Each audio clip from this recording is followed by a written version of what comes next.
Let me ask you a question. How many like the idea of MSIs? Okay? I was flying to Kuala Lumpur. It's from Toronto to KL is 25 hours in the air. If you go any further, you're coming back. It's a long ride. And I was going over there every month for about 5 years. So I fly over, fly back. And I don't watch movies hardly any time, and I don't watch them on a plane. I work on the plane with myself. I think and I jot notes, and I carry a little calculator, and so I'm always reducing big numbers to the ridiculous. It's just a habit I've got. And I was playing around, and I wrote one with 6 zeros on the top of a pad on my way there, and I was thinking, I had earned $1 million a long time ago in a year, and I thought, what's so big about it? You know, what's the deal? And because $1 million seems like a magic number to most people. It's not really very much money anymore. But if you haven't got any, it's a lot.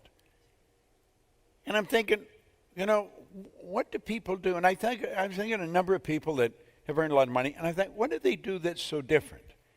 And I couldn't really come up with an answer. And then I started to think of a few other people that I knew that was earning pretty good money.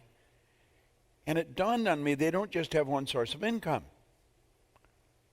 And I kept playing with that until I got it down. They had multiple sources, and then I had MSIs. And I thought, we should run a program where we teach people how to earn $1 million by setting up multiple sources of income.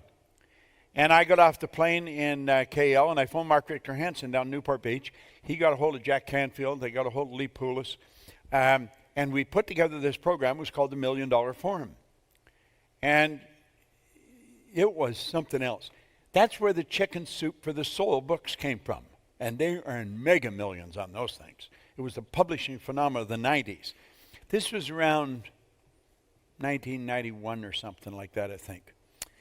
But at any rate,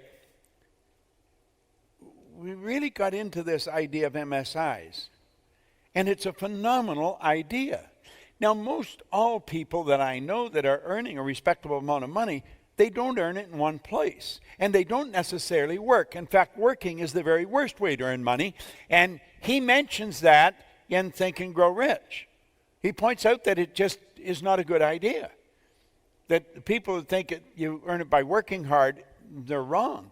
I was doing a TV show with Robin Leach one time, and I remember we were sitting around between shoots, and he's probably interviewed more wealthy people than anybody alive. He said the wealthiest people he knows, he's never seen them working. So you want to start thinking about this. You don't earn money by working. That's a false concept. And that's the one we're taught. You go to work to earn money. No, you go to work for satisfaction. See, if young people understood that before they left school, you don't work to earn money, you work for satisfaction. Well, then they would spend time thinking, what do I really love doing? What do I really love doing? And we should spend our days doing what we really love to do. Life is relatively short. And so why would we spend our life doing what we don't like? There's people that get out here on the freeways and they're locked up in traffic for an hour to 2 hours every morning and again every night. They think they have to do that. They don't have to do that at all. They could figure out something work at home if they wanted with their marvelous mind. Well, we'll come back at this, but start playing with it. Now let's switch gears and let's think of you. Let's think of who you are and what you are. Your spiritual DNA is perfect. It's very important we understand this, okay? And what we're talking about is awareness. That's what Keith and I were talking about last night. It's all in awareness. There's a marvelous inner world that exists within us. And the revelation of such a world enables us to do, to attain, to achieve anything we desire within the bounds or limits of nature. We see it everywhere we go in nature. You see perfect order. Winter never follows winter. The night always follows the day. These are laws. When the tide goes out, it always comes in. Well, you know, this body that you're living in is a mass of energy. It's a mass of molecules in a very high speed of vibration. And when this body is not vibrating in harmony with the law, it breaks down. We call that dis-ease. When it is vibrating in harmony, it's alive and it's moving in the right direction. Okay? Your spiritual DNA is perfect. It requires no modification and no improvement. So, what we want to really understand is that the center of our consciousness is perfection. There's absolute perfection locked up within us. And that perfection is always seeking expression with and through us. There's something in us that wants to express itself in a greater way. So if you're running, you're going to want to run faster. If you're jumping, you want to jump higher. If you're selling, you want to sell more. Whatever you're doing, there's something in you wants you to do it better. Now, some people, they try a few times and they fail and they give up. They just quit. And they just sort of vegetate until their heart stops beating. Their body shuts down and the game is over. But the truth is that you have perfection locked up within you. We're a spiritual being, and spirit is forever present, evenly present in all places at the same time. Spirit's all powerful. All the power there ever was or ever will be is locked up within us. You'll often see where a very small woman or man maybe has a loved one trapped under a car. They'll lift the car right off the person. And somebody said, how did you do that? In a conscious state, they have no idea. They say, I don't know. They're not even aware of what they've done. See, there was a command given to their subjective mind, lift a car. If they had to throw it across the street in that state, they could have thrown it across the street. So all the power is omnipresent. All the power you'll ever need is within you. It's ever present. This power is all-knowing. All-knowing. Any question you come up with, the answer's there. The answer's the flip side of the coin. You couldn't have a question without an answer. The idea of a rhetorical question, a question without an answer, that's a statement. That's not a question. Question, answer, that's the law of polarity, the law of opposites. Inside, outside, up, down, hot, cold. There'd be no inside of this room if there wasn't an outside. You couldn't have a question without an answer. Well, see, what we want to do is come up with the right questions. That's what I was doing on the plane. I was playing with my mind. I was saying, how did you do it? What would you do? Does not work, you know? And you keep asking yourself questions and understand that the answers are there. Now, you've got to have enough confidence to follow your own answers. When you ask yourself a question, the answer comes, have enough confidence, know that you are God's highest form of creation. There's nothing that will equal you anywhere in the universe. See, all the other little creatures are completely at home in their environment. They blend in. You and I are the only one that's totally disoriented in our environment. And that's because we have the ability to create our own environment. We can literally create our own environment. Now, this is the real you. You are an expression of an infinite power. I think James Allen said you're the offspring of a deathless soul. Are you truly who you pretend to be? Isn't that interesting? Who are you? You know? Say, well, I'm Bob. I'm not Bob at all. Bob is my name. It's not me. I'll say, well, this is me. No, this is my body. You never hear anyone say am hand or am body. They say my body, my hand, my name. Who am I? I am a soul. I don't have one, I am one. And the soul is forever seeking its awareness of its oneness with that which is. It's just awareness, that's all we're ever seeking. And as we develop a greater awareness, it's reflected in our life. People don't earn $100,000 a year because they want $100 a year. They're earning $100 a year because they're not aware of how to earn $100 a month. People are not alone and lonely because they like being alone and lonely. They're alone and lonely because they're not aware of how to develop meaningful relationships. It's all in awareness. Well, we've got to understand we are spiritual beings living in a physical body, and we've been gifted with an intellect. But all the power there ever was or ever will be is 100% evenly present in all places at the same time. The answer to anything is already here. That's why Dr. von Braun said to President Kennedy, all you need is the will to do it. 5 words. Just decide on the target. You go way back to 1908. That's what Andrew Carnegie told Napoleon Hill. Any idea that's held in the mind, that's emphasized, that's either feared or revered, will begin at once to clothe itself in the most convenient and appropriate form available.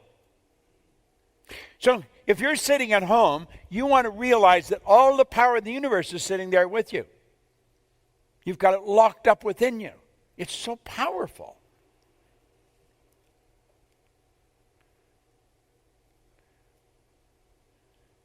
James Allen says you are the offspring of a deathless soul. We dropped a letter there. Okay. Now, ever present, all powerful, all knowing. We want to know that we've got everything locked up with inside. In our sanctum sanctorum, go to the quiet place, go to the closet, close the door, go inside and realize that you can connect to an infinite power that you are an expression of. Now, the laws are exact. The law of your being is perpetual increase, progress, growth. So when one good is realized, another desire for greater good will develop. And when a higher state is reached, another more glorious state will unfold your vision and urge you on and on. Hence, the advancing life is the true life, the life that God intended you to live. You see, there's something within us that wants to express itself in a greater way. It's the essence of who we are. It's our spiritual essence. I am of the opinion, after studying this for over half a century and studying with some of the most magnificent teachers in the world, that if a program of personal growth doesn't have a spiritual foundation, the program is incomplete. And I have watched all kinds of programs come and go. They didn't have a spiritual foundation, it's incomplete. See, you've got to go to the root cause. You've got to go to the first cause of anything if you're really going to understand it. Well, you've got to go to the root cause of you. And you've got to get inside of yourself and realize there's something pretty phenomenal about you. You are a spiritual being. You live in a physical body, but you're not the physical body. That's merely the instrument that you're in. And you've been gifted with an intellect. Ask yourself if you know what your intellectual factors are. What are they? If you don't know, you're going to be hard-pressed to really develop them. And it's through the proper use of your intellect that you're going to dictate the emotional state you're in. When you find somebody that's emotionally upset, that's letting someone or something bother them, they are not using their mind properly. They are permitting somebody outside to control them.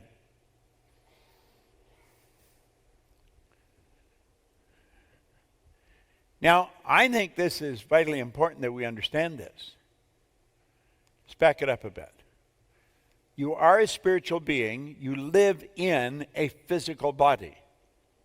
You're gifted with an intellect. And we will touch on this, what the intellectual factors are. But I tell you, I could walk by you in the hall and I could tell you so much about you. I could shock you with what I know. Because everything that goes on the inside shows on the outside. You don't hide anything. Your body is a mass of energy in a very high speed of vibration. And that body casts off energy. And the energy that it casts off, you've got a mental faculty that can pick that up and read it.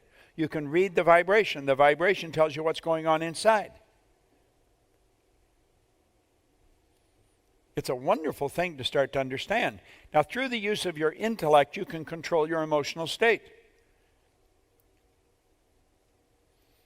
We were teaching a group of kids a few years back. In fact, one here. Where's Sarah? Is Sarah here? You're Sarah. Hi, Sarah. How are you? I was talking to Sarah's mother on the phone. She gave me Sarah's number. The last time Sarah was in a seminar, she was 11. Now, I'm not going to tell you how old she is, but that was 20 years ago.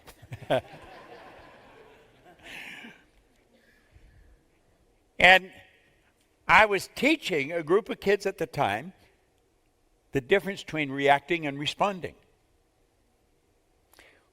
When something happens and you react to it, that's something, the person or the situation's in charge of you. When you respond, you're in charge of you. That doesn't change what's happened, doesn't change what they said, doesn't change what they did. You're either going to let it control you or you'll control it. Michael Beckwith shared something with me, and I went to Michael's church this past Sunday. Gosh, that guy's so good. But at any rate, he shared something a few years ago here that just made an enormous impact on my life, and you might want to write this down. When anything happens, it doesn't matter what it is, when anything happens, there's a 3-step approach. It is what it is, accept it. You can't change it. If it's happened, it's happened. When anything happens, somebody says something, something happens. When anything happens, it is what it is, accept it. It's either going to control you or you're going to control it. That's the first step. When anything happens, it is what it is, accept it. It's either going to control you or you're going to control it. Step number 2, harvest the good. Harvest the good. And the more you look for, the more you're going to find. There's something good in everything. Harvest the good. And number 3, forgive all the rest. Forgive means to let go of completely, abandon. Okay?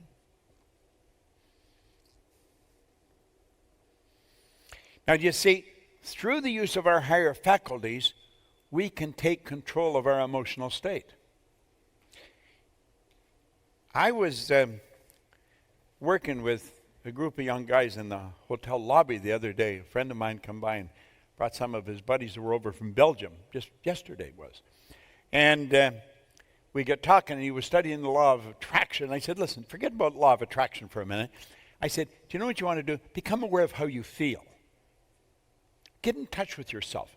Become aware of how you feel. If you don't feel good, that means you're in a negative vibration. And if you're in a negative vibration, you're going to attract negative energy. You can only attract what you're in harmony with. If you're feeling good, then you're in a positive vibration. You're going to attract positive energy. So I said, become aware of how you feel. You might want to write that down. Just become aware of how you feel. How you feel dictates the vibration you're in. Feeling is conscious awareness of vibration. Feeling is conscious awareness of vibration. If we're feeling good, we're going to attract good energy. If we're not feeling good, we're going to attract bad energy, and like that, we should change it.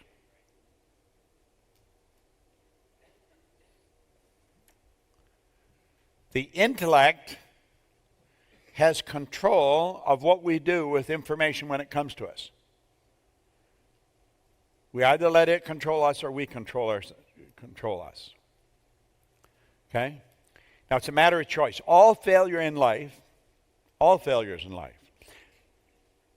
due to taking sides with the finite around us. All success in life is due to taking sides with the law within us. Because this power within works by law. When we're failing, we're letting the outside control us. When we're winning, we're working from the inside out.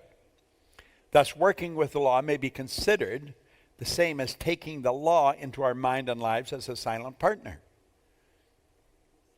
Now, look at this is not something you're just going to pick up and master it overnight. I've been working at it a long time, and I haven't got it down pat yet. But I'm going to tell you, if I'm starting to feel bad, I don't stay that way very long because I know I'm doing it to myself. Where at one time I used to feel bad for long periods of time, and I'd only feel good every now and then. I was not happy. I don't think I was ever happy. Happiness and having fun are two different things. Fun is very shallow. Happiness runs very deep and is long-lasting. We've got to understand the difference in these things. Okay? Now, let's think of this and think of yourself. Think of spirit. What is spirit? Spirit just is. The theologian can't tell you any more than that. Spirit is the cause and effect of itself, is 100% evenly present in all places at the same time, is neither created nor destroyed. It's 100% evenly present in all places at the same time. Now, let these lines represent levels of vibration, or they could represent frequencies. Okay? Higher frequency, the better things get. So we're dealing on the higher side, the spiritual side. The lower side is the physical side. But because we are created the way we are, we have been gifted with an intellect. And through the intellect, we get the ability to tap into the spiritual side and change anything in the physical side. And here's what we want to grasp, is that each frequency is hooked up to the one above and the one below. Nothing is separate. Everything is connected. We're all connected. So each frequency is hooked up to the one above and the one below. The frequencies are hooked together like colors of a rainbow. There's no line of demarcation where one stops and the other starts. Okay? Well, look at it another way. Let's say you got a glass of water. Here's a bottle of water. Okay? And we'll take the glass and we'll fill it with water. Now, the glass is energy. This bottle is energy. The water that's in it is energy. The hand that's holding it is energy. If you add heat to that container of water, it will not stay in that vibration any longer. It will move into a higher frequency, a higher vibration, and it'll be called steam. Now, you have not got rid of the water or the energy. You just got rid of the water. You caused the water to change into steam. And you increase the energy, you add more heat, and it moves into air, ether, or gas.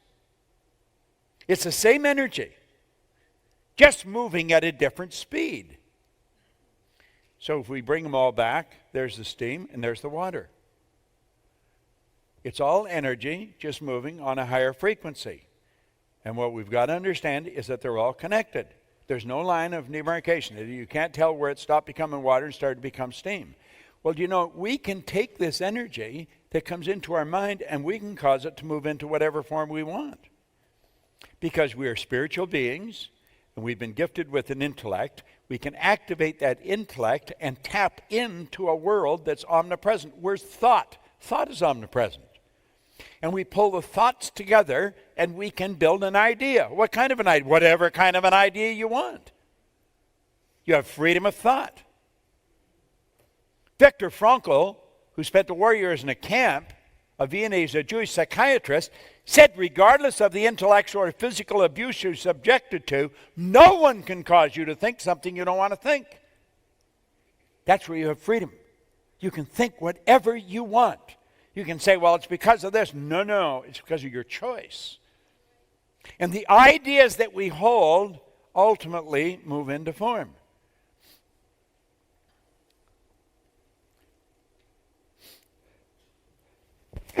Pardon me.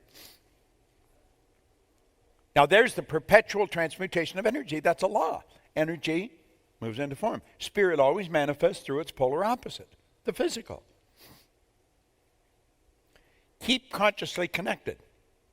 We're then conscious of the source and the creator of all power and realize and receive the many benefits that surround us. That's what we were saying last night. We were talking. I was saying to Keith, I said, listen, all this good you're telling me that's coming into your life now, it's always been here. Wendy, his wife, was telling me one time, the last time we were together, that at one point they made up their mind they wanted to change their business. They wanted to change some of the people they're associating with. They wanted to get with people that are more upbeat and alive. And she said, you know, that's all happening. It happens because you decided it would happen. You don't understand how it'll happen. Now look at what we want to do here is look at the mind. If you go back now, some of you have been through this many times, but I can assure you I've been through it many times. Go back onto page 4.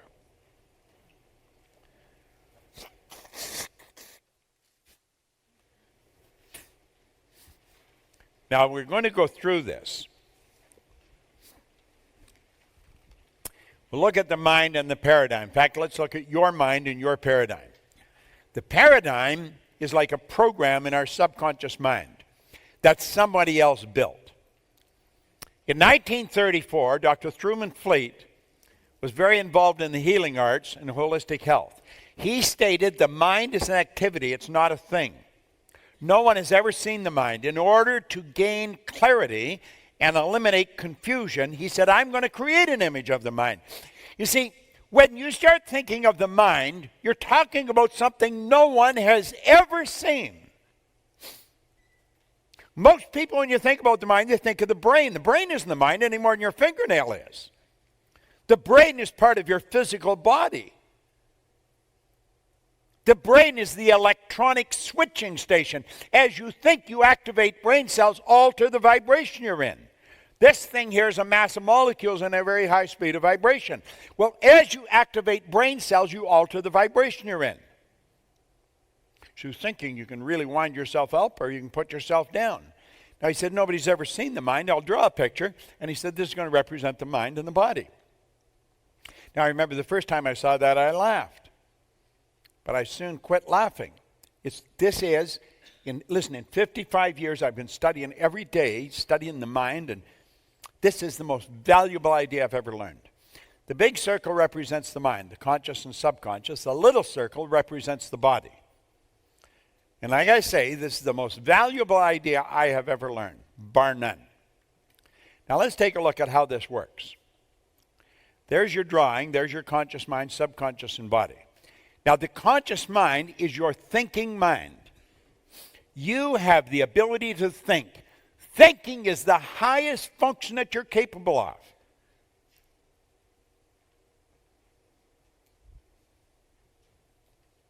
You can think anything you want. That's the educated mind. That's the part that school deals with. That's where your intellect is resident. All your intellectual factors are in your conscious mind. Now, the subconscious is the emotional mind, and it operates quite different than the conscious mind. If there's any psych majors here, it's totally deductive. It has no originating capacity whatsoever. Now, the conscious mind has. We'll just knock those out of the way for a minute. Your conscious mind has the ability to choose. You can choose whatever you want. You have the ability to choose. That is huge. And because you have the ability to choose, you've got the ability to accept or reject anything that's going on. You watch something on television, you do not have to accept it. Somebody tells you something, you say, this is the way you do not have to accept it. You have the ability to reject anything. You have the ability to accept anything. And if you reject it, you have the ability to originate. Because this power is flowing to and through you all the time. It never stops. Now, that's what your conscious mind can do. And before anything can get to your subconscious, it must pass through the conscious. If you're not using the conscious, then the subconscious is wide open. The subconscious mind must accept whatever you give to it because it has no ability to reject. And this is the part, it doesn't seem to matter how many times you hear this, I question whether we really get it. It cannot differentiate between what's real and what's imagined. Now, the subconscious mind operates by law. And the law states that whatever is impressed upon it repeatedly must move into physical form with and through you. That's why in Think and Grow Rich, the power of suggestion is so powerful. Your subconscious mind has no ability to reject. None. If a person were to hypnotize you, what they're actually doing is setting aside your conscious mind. They set aside your inductive reasoning factor. That gives them open sesame to your subconscious mind. And they can put an idea in your subconscious mind. They'll tell you you're getting very cold. And you'll start to shiver. You'll really get cold. Or they'll tell you you're getting very hot. And you'll start to sweat. Your subconscious mind will just accept whatever you give to it. So here we are here. Now you say you got that information. And we're being inundated with information from the radio, from other people, from TV, newspapers, and we say we can accept or reject anything. See, that's because we have a reasoning factor. Reason is one of our intellectual factors. And because we can reason, we have the ability to think. Now, because we have the ability to think, we can reject. If that's all negative, we have the ability to just reject it and say, get out of here, and it'll all go away. Do you know something? We don't do that. We will sit watching the TV, and we'll leave our mind wide open. We'll leave our subconscious mind wide open. That's why you're watching a TV or watching actors. You'll get anxious. You'll get sitting right in the edge of your seat, and you'll say, "Get out there! Look at them! They're going to get you." You know, they'll scare you. They make you angry. They make you happy. It's all acting. But your subconscious mind doesn't know the difference. That's your emotional mind. Why would we leave our mind open and accept whatever's coming down the road? Because we're programmed to. That's part of the paradigm. We are literally programmed to just leave our mind wide open. Now, it seems incredible that we would actually do this, but we do. Why do we? Well, let's take a look at why we do. Close that window and open this one. That's you today over there. This is you as an infant. That little baby in the back, this is what you're looking at. That baby will accept whatever you give to it. Whatever's going on around that baby will go right into that baby's subconscious mind. The baby has no ability to reject it. If you took that baby out of this room and took it over and put it in a home in the suburbs of Beijing, that baby would grow up fluent in Chinese, absolutely no knowledge of the English language. None. If you were to put that baby in a home where there's 4 or 5 languages spoken, there was a guy I was working with in KL, had a little boy, could speak 4 languages at 4 years old. They thought nothing of it. There's many places in the world where children grow up multiple languages. You can actually teach that baby how to read because you can program the information into the subconscious mind. You're building cells of recognition in their brain. You can show them the words and sound the words, and it's going right into their subconscious mind. And when they've got a vocabulary, when they can talk, you can give them a book on the CAT scan and they'll read it to you. Now, many people say, "I don't believe that." Then you'd probably never do it. That's being done. Whatever's going on around the baby is going right into the baby's mind. No one in our family ever went to school. The fact that I quit at 16, hell, everybody would quit. The question, are you going to go? No, I'm out of here. I don't want to go to school. Do you know all I changed? I changed one question. I didn't ask my kids if they were going to go. I asked them where they were going to go. Isn't it amazing? Changed the whole breed just by changing one question. That's the way a baby is. That's the way you were. What was going on around you? We're under contract right now with Torture Penguin, the largest publishing company in the world, to write a book on paradigms. This is what it's about. Your belief system. You don't even know where your beliefs came from. You have no idea where your beliefs came from. You inherited them. At the moment of conception, all mom's DNA and all dad's DNA, boom, come together. That formed the essence of you. And the information just keeps dumping in, dumping in, dumping in. And you know something strange? The image that you have of you was built back there. The self-image that you're operating with. We're going to talk about self-image tomorrow morning.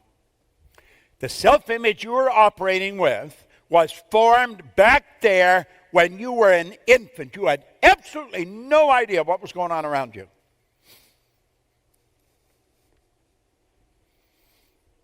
I was born during the Depression. So I was raised...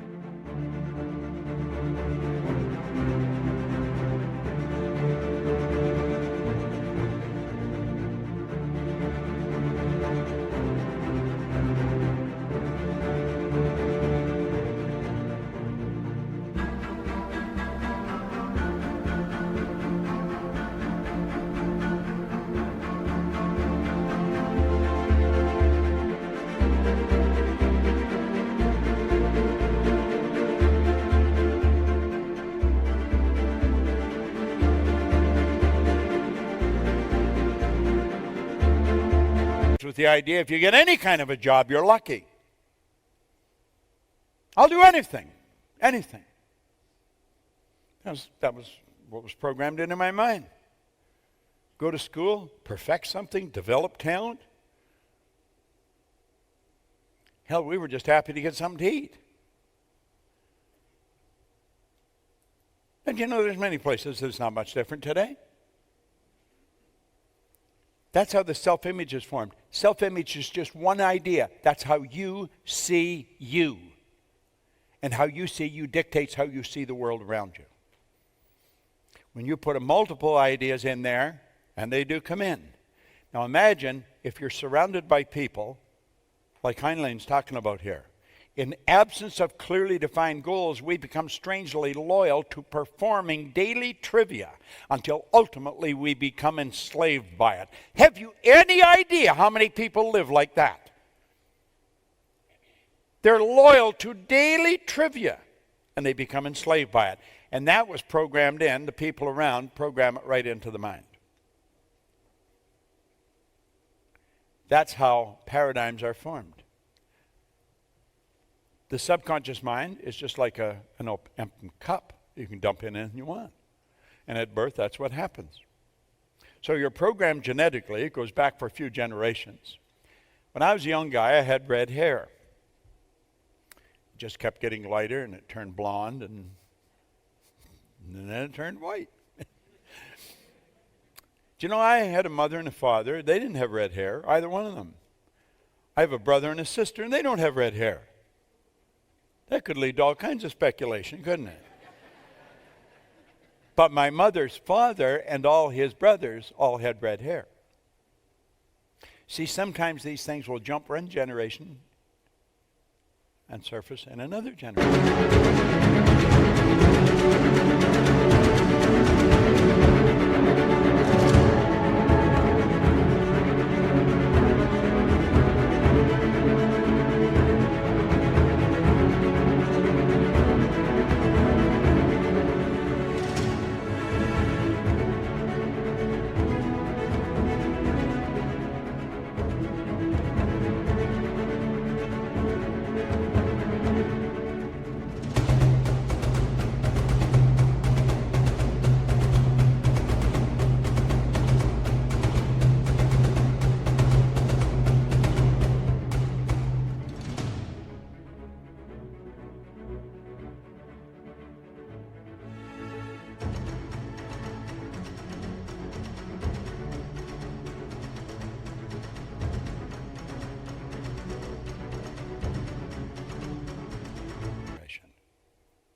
But clearly understand, a lot of your beliefs, probably most of them, you did not originate yourself at all.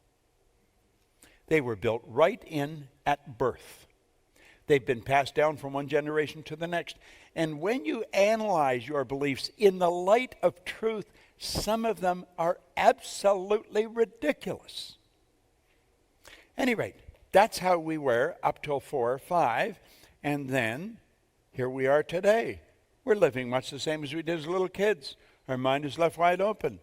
People follow each other. They're like sheep. Reminds me of a cute joke about sheep. Before the service started on Sunday in Michael's church, Jack Canfield was there and he come over and he told me a story, and I thought, that's a great seminar joke.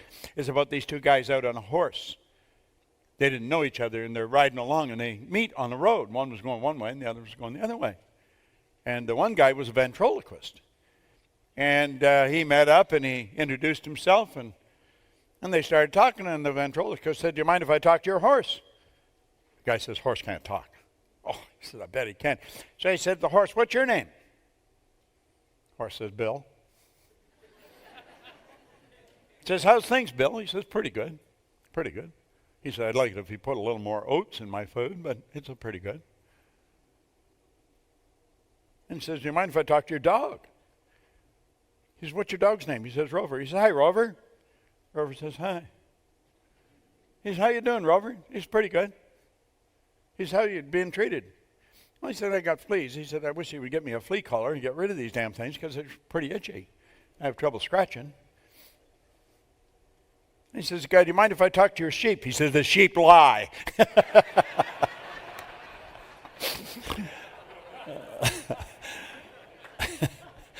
I liked it too. I don't tell many jokes, but that was so cool. I loved it. Right?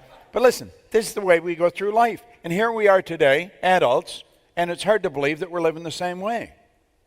But ask yourself, If somebody says something unpleasant, do you get upset? If you're watching something on television, do you find yourself getting anxious sometimes? The answer is yes. And that's because we leave our mind wide open. And whatever's going on goes right in. And the subconscious has no ability to reject it. It's like the earth. It doesn't matter what you plant. I love the way Earl Nightingale put it. He said you can plant corn, a sweet food, and not a 16th of an inch away you can plant nightshade, a deadly poison. One will grow with just as great an abundance as the other. But he said the mind is many times more fertile. Now let's look at this for a moment. The white represents what we teach. The yellow represents what the educational system teaches. We hear in school. We hear with our ears. Now you let those little antennae there represent your senses. You can hear, see, smell, taste, touch. Okay? And because you hear, you gather the information. Now gathering information is exactly what it implies. It's gathering information. The books start to pile up in our consciousness. And after you've gathered a certain amount of information in school, they come along and they give you an exam. They want to know if you know the information. And if you get more questions right than wrong, they'll say, good for you, you passed, you know the information. That is not knowing. That is not learning. But that's the model that we operate with. Now look at this for a moment. Having that in there does not mean we know it. We might be able to repeat it. Hearing and listening are two totally different things. You hear with your ears, you listen with your emotions. Okay? Learning is quite different than gathering information. Learning is when you consciously entertain an idea, you get emotionally involved in that idea, you step out and you act on the idea, and you change the end result. It's the feedback from the change in result that's the learning experience. I know if I think this and I get emotionally involved and I do this, then my income changes. That's learning. Now, let's take a look here for a moment. School gave us valuable knowledge. However, school never taught us how to alter the old paradigm. So we frequently do not do what we already know how to do. Superior knowledge, inferior results, causes confusion and frustration. So here we are. We got all the knowledge. We passed the exams. It's packed in our mind. But you know something? The results don't equate with the knowledge. They are so smart. They know so much. I wonder why they're getting such terrible results. It's because the knowledge doesn't control the results. The paradigm does. The paradigm dictates the results.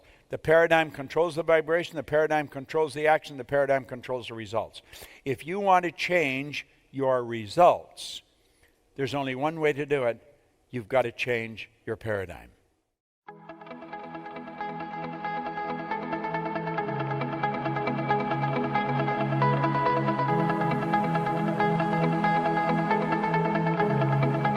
Check us out at ProctorGallagherInstitute.com for tips, tools, and resources.